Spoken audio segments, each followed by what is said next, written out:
By definition, Q is this one. So I can just take the integral signs inside here, here, here. So I get the differential equation for Q, which is same as this one. So let me just write where. Just write.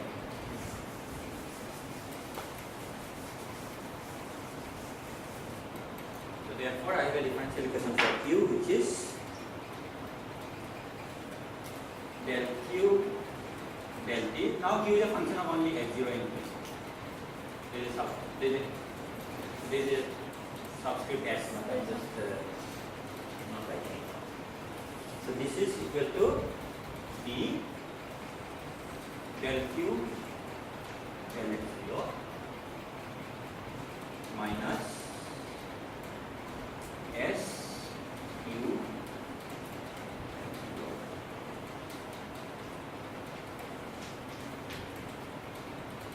Right?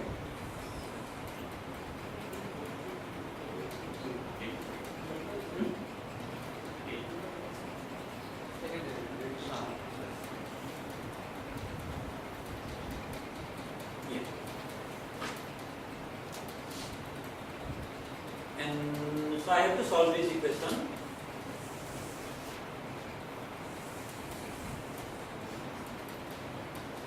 With the initial condition Q at 0, 0, this is what? So t equal to 0, this is 1, right? So I have to solve this equation with this initial condition.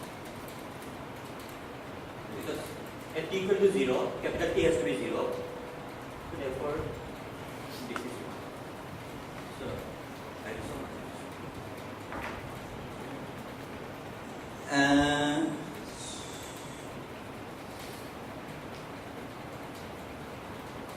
So let me do another transform, which is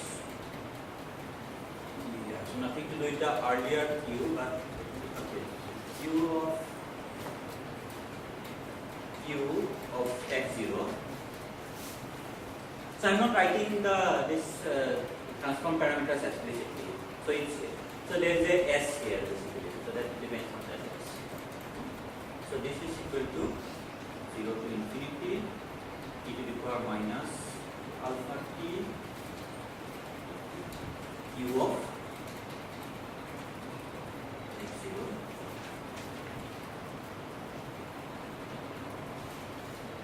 So again you just put it there, do the algebra with this initial condition.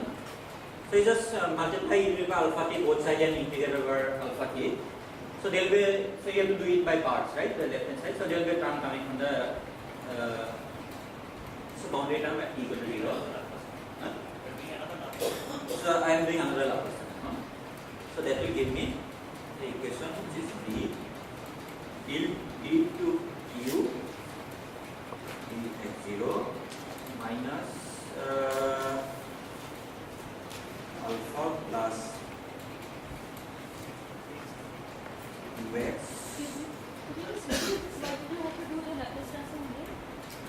No, you don't have to. I mean, suppose you want to, so this is suppose you just want to write down the equation in x. So you don't have to. So this is you can you have to basically solve this equation. So either you can just solve this one, or you can just do one more. I am just writing in another form. That's all. You don't have to do it. Q. So this is equal to minus 1 or plus 1, minus 1. So will you complete the steps? So you just define this one and put it here, and then just what you get is this one. So this is another form. So once you solve it, basically you have to just Laplace to get. So this is what Q is actually the double Laplace transform, right? Of so this.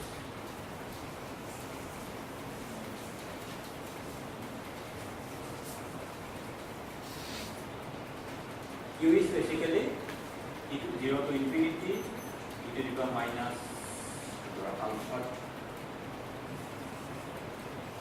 dt e to the power minus alpha t 0 to infinity e to the minus s t e of t is just the double Laplace transform of this. So once you have Q, so Q you will obtain Q tilde by solving this equation with appropriate boundary conditions, and then you just get to the inverse Laplace. So that will come from the initial condition, because if you just, so this will just come from this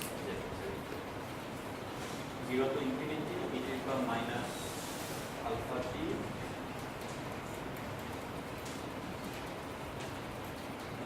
and just do integration by parts.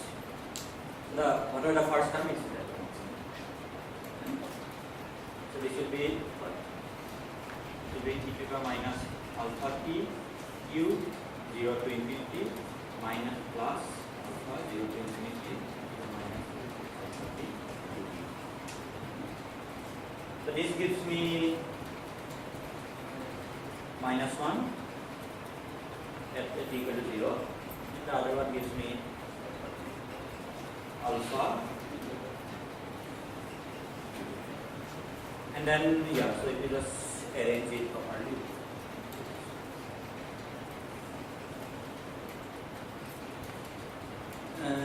There is one more way of doing this here. So you can actually obtain the same. So I just leave you. So I just leave it to you as a homework problem. You can actually obtain the same equation.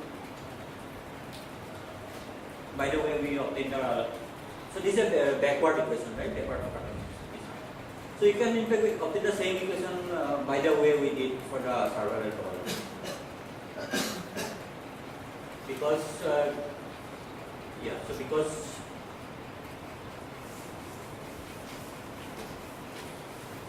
so that I will just leave it to you. So this is what e to the power minus s 0 to t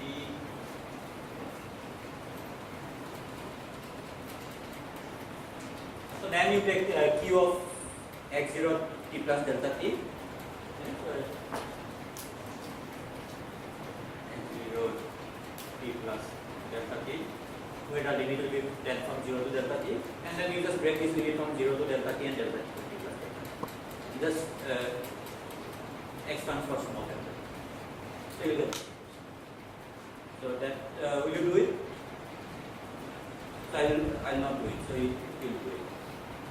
So this will be equal to, right? So this will be equal to e to the power minus, what is the first term? First term will be s delta, when delta t is small, so this integral will be just u of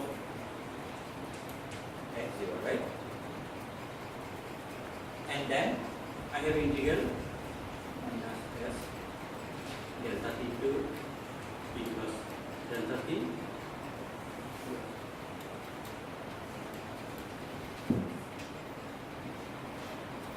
So this is in fact same as, so this one if I just break it 1 minus s delta t u of x0, I just exponential, just pick up to the term delta t. And second one is actually nothing but again q of, see, it's the same way, in delta t time it goes to some other point, right, x plus x0. So this again same as x0 plus delta x and average. So in fact this term comes out of average because there is nothing to average part. So just the average of this. And then you just expand in Taylor series, and you use the fact that delta x squared average is 2d delta t. So keep term up to delta t, and then combine it and take delta t going to 0. So you will obtain it.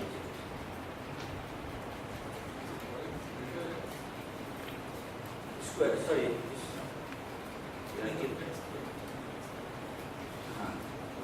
Oh, this one. So this is what? This is the same way I derive for the other backward equation, right? In time delta t, it starts from x0. In time delta t, it goes to some point. So that point is x0 plus delta x, right? And then I do whatever. So therefore this is, and what I do, I just evaluate this integral, and this is same as the other one, only with the initial condition is different. Initial point is different. So therefore this is just this object, and this the average is with respect to delta x.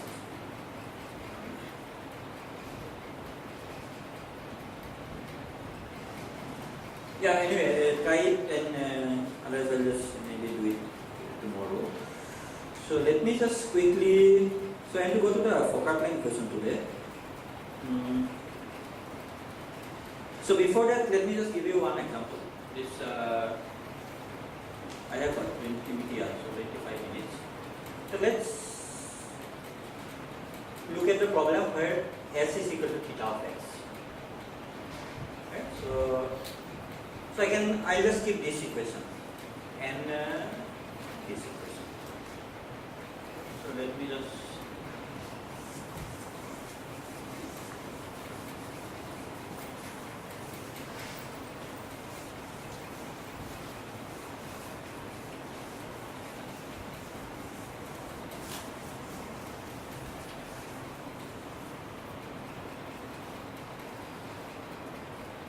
so now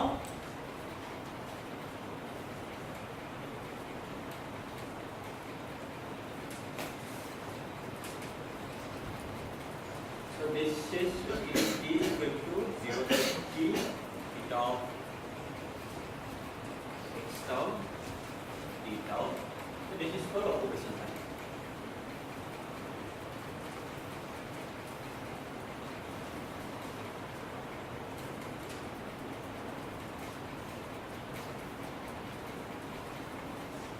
And so therefore this double Laplace transform which I define, so let me just call it 0 to infinity from minus capital T, 0 to infinity from minus T, P of T,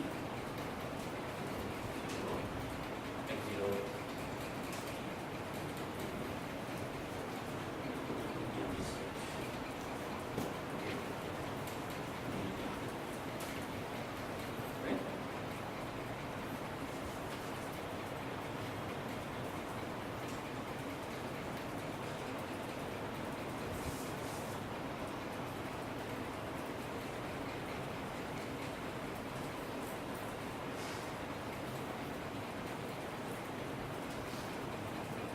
therefore, this cube satisfies this relation with theta of x, right?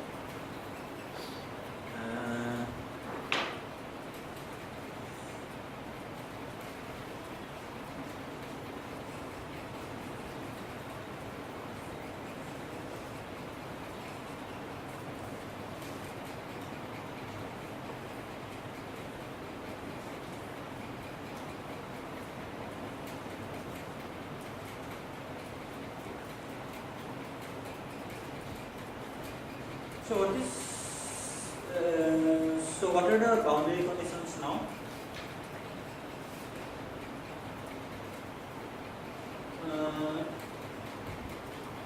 So boundary condition is on x, right? x0.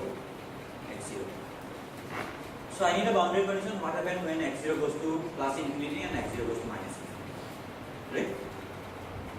So I have to solve this equation with a boundary condition on x0 goes to plus infinity minus infinity. So what happens when x0 goes to plus infinity? I start from somewhere there, right? So it will not cross the origin. So if it doesn't cross the origin, what is this object? Small t. So capital T is same as small t, right? So therefore P of t is just a delta function of. So this is just P of t infinity t is just delta, right? So what is this object?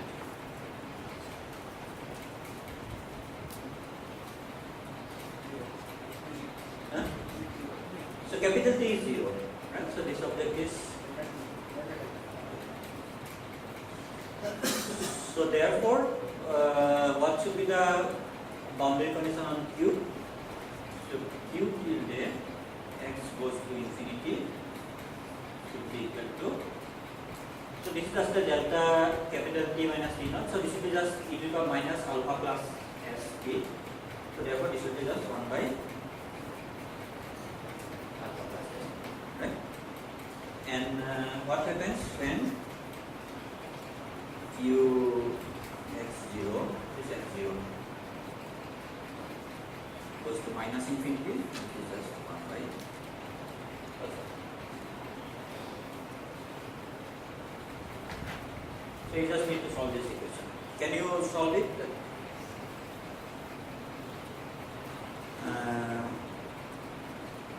So let's just leave it to you to solve it, or yeah. So how are you going to solve it?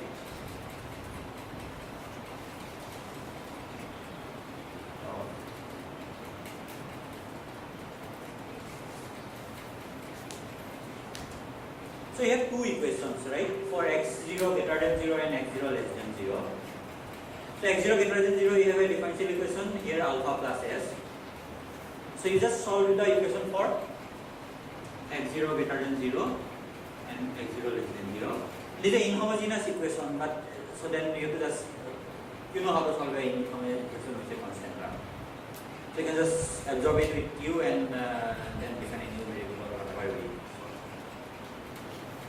So you solve these two equations. So you will have, what is the solution? Solution will have 1 by 1 plus s. So for x greater than 0, the solution will be 1 by alpha plus s plus some constant into an exponentially decaying function, right? So that the other terms equal to 0. Similarly, you have for the x less than 0. You solve it, and then you have to match the boundary. So how will you match? The solution should match at the boundary, and since it is a theta function, so the derivative also should match, right? So only when it doesn't match, if there is a delta function, so then the derivatives are discontinuous, right? So how do you match? Basically, you just integrate around this equation around boundary, right? And then all the other terms goes to 0. So therefore, the derivative matches. So you solve the equation, and then what is the answer you get? The answer you should get is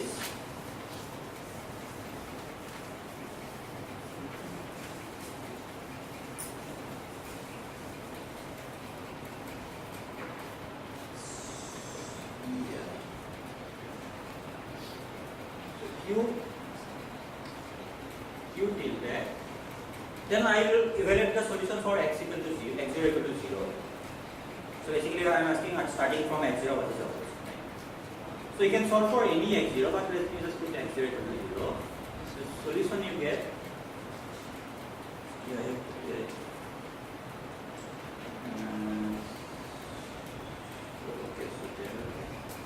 so the solution is 1 by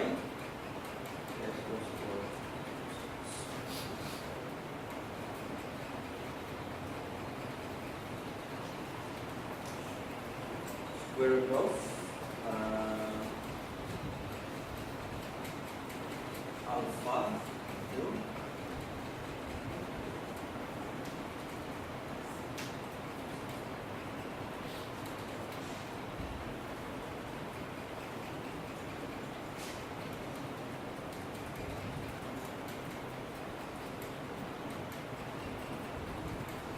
so this is actually easy Laplace transform to invert, but I am not going to do it. Or you can just actually look at there are various tables of Laplace transform. Yeah. Do you know how to invert a Laplace transform, right? So it's given by some integral from which integral or something. You can either do it, or you can just express in terms of mode Laplace transform and then invert it. So I will not invert. So let me just write down the. So this is given by 1 by pi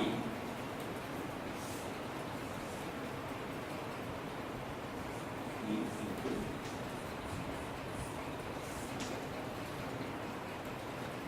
so capital T cannot be greater than small t, right? because capital T can be at most small a. This is when the walk didn't cross the origin at all. So how does this function look like?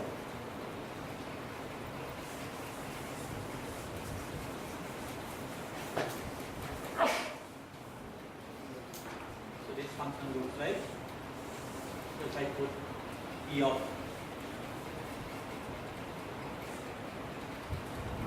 T, so this goes from 0 to 1t, which is equal to. So this function looks quite contrary to general intuition, and there is something to do what Mustansir talked about. If you look at this function, so this looks like something like this. So it's a symmetric function around equal to half. Okay. Let me try to. So it's symmetric about. It looks something like that.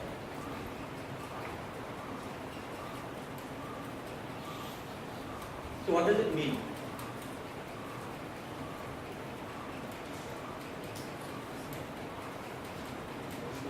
So this diverges at these two ends, right? And diverges like 1 by square root of t.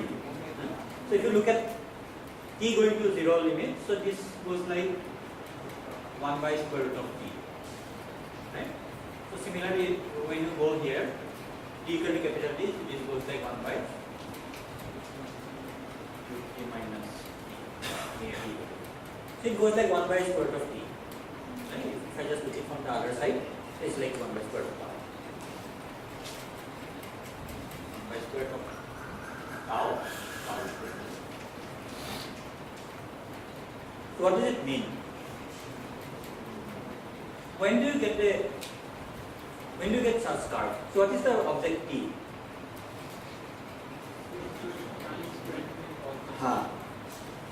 So T equal to 0 means what? It was on the negative side all the time, and T equal to capital T equal to small t means it was on the positive side all the time. So it says basically most of the paths are such that it actually, so the paths are only one side of the origin. So it takes a long time to actually cross the origin. Imagine it crosses the origin very frequently. So then you have got something where it is split at t by 2, right?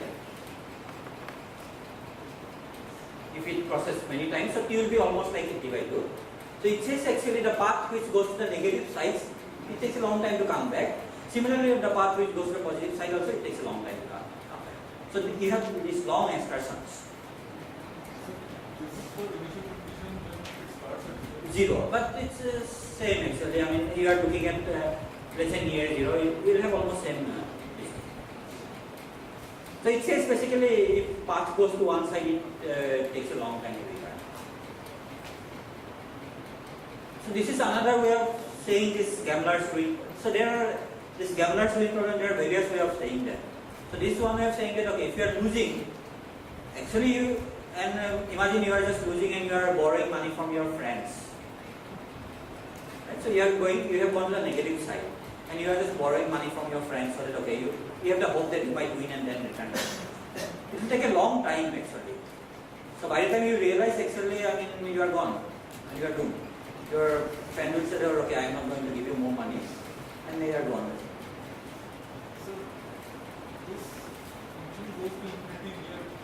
So it goes to infinity as a square root of t, so there is no problem. But there will be a large amount of probability between the following. Yeah. So essentially, if you integrate this portion, this is not small.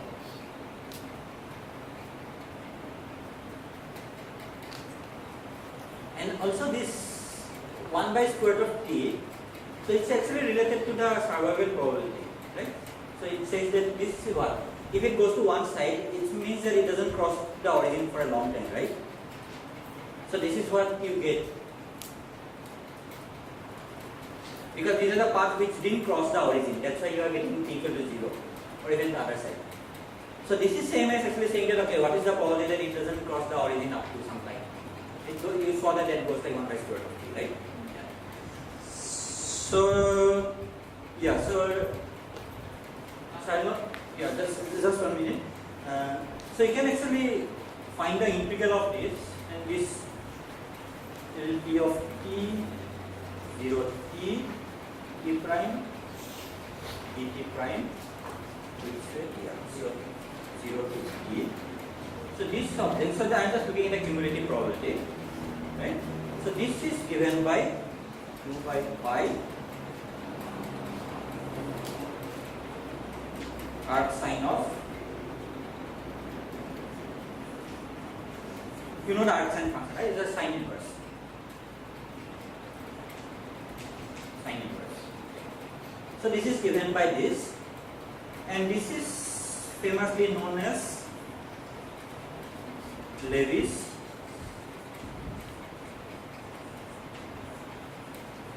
arc sine law.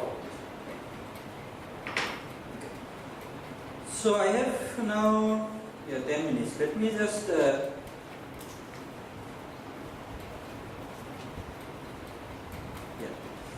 me just derive let me just go to the Fokker-Planck equation now. Yeah, good.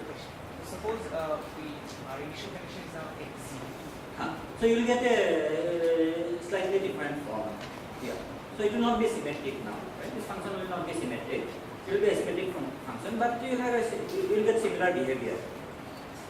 Unless x0 is infinity or something like that. Because I can probably always shift my order. No, but then you are asking a different question. Then you are asking, if you start from x0, what is the pole in the t space above x0 and with x0? 0 is a special point here because of theta function. 0 is a special point here. So there you can just define then the theta function with a theta of x minus x0. So here this way that go to positive side of what stay in the positive state for long. Yeah.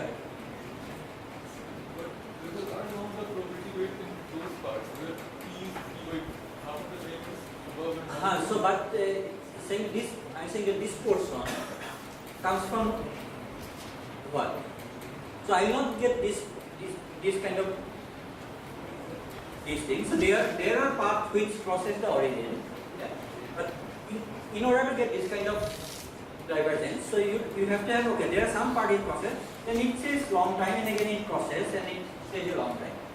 So that is why you get a very, so it says that this carries a considerable weight.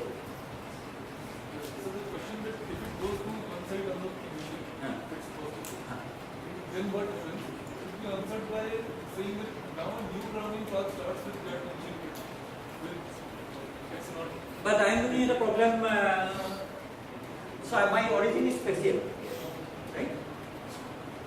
So you remember this motion is for this Feller graph, right? So this is actually, it's very instructive actually. You just do a simulation of a Brownian motion or a random walk in a computer, right? It's very easy, right? It just either goes to left and right. It doesn't have to be with 1 and minus 1. It can be some, you can just draw from some distribution, doesn't matter. And you just plot the trajectory. That you should do actually. Everyone of you should do it actually if you have not done it. Just plot the Brownian trajectory and look at it. So you will see that actually this trajectory chart is something like that actually. It takes long time and then come back and then long time. But when come back again, you see that there are lots of crossings there and then it goes long time and come back. So these crossings are in fact everywhere. So if you just look at any small portion and then there will be. Bias case is a different case actually. So you will get different restrictions. So I am not going to that actually. So bias case you will have different. So for example, if you have a bias to the positive side, you will spend a. So this will become asymmetric actually, depending on the bias. So let me quickly go to the Fokker-Planck equation.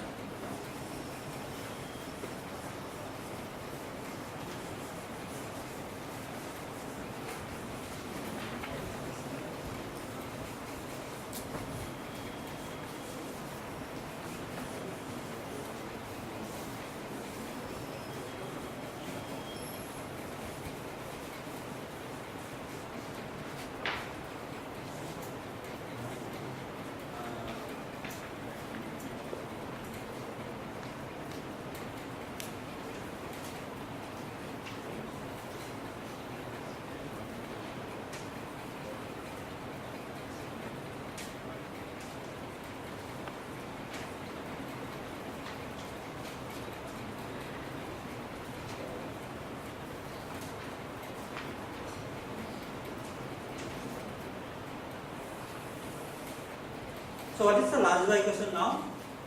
So Lanzwa equation will be dx dt. So let me just write down the so full. See. So if there is a classical particle, what is the equation of motion? It's just Newton's equation of motion, right? So this is just m d2x dt2. This is equal to friction term dx dt plus